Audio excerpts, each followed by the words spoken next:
Welcome to my YouTube channel, Tony Su Vega, your feng shui guru and paranormal expert.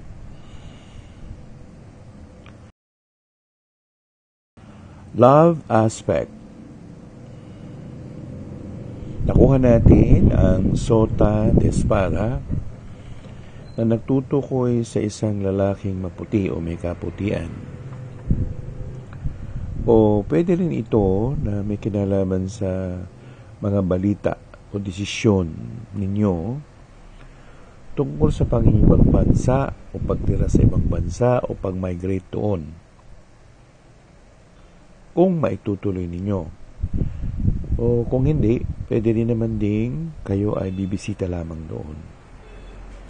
So kung sinabi natin love aspect, maaaring involve ang nasabing tao na ito.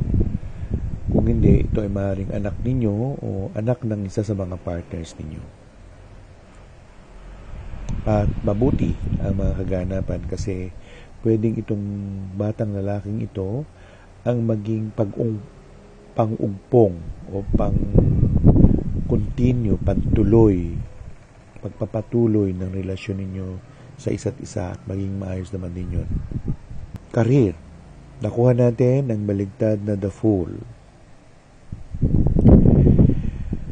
Kung tutuusin sa karera mo, sa hanap buhay o paghahanap buhay o sa pagkakalakal mo, na-establish mo na ang sarili mo. Kaya kung the fool na baligtad, ang ibig sabihin nito ay maaaring ikaw ay magkakaroon na ng expansion. Mag-expand ka na sa hanap buhay mo.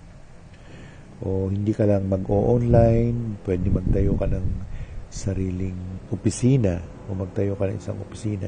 At yun ang minumungkahi ng marahaba sa iyo. Kasi kung merong mang tsansa ang panahon, ito ay ngayon na. Money and opportunities. Nakuha natin ang normal na Three of Coins. Ang ibig sabihin nito, napakaraming darating na pera on all sides. So sa lahat ng directions, meron siya. At ito ay nagtutukoy lamang ng 3 linggo. O merong kooperasyon ng mga tao para makuha o ma-achieve o makapaningil ka sa mga pinautang mong pera, pinautang mong mga items. Yan. Kaya ito, ang ibig sabihin nito ay mamumunini ka sa pera for the next 3 weeks. Ang dami. Life coach. Nakuha natin ang normal na 6 of Wands. Ang ibig sabihin nito ay ang hindi lumingon sa pinanggalingan, hindi makakarating sa paroroonan. O di kaya naman, tinutukoy na yung dati mong babawi, gawin mo palagi.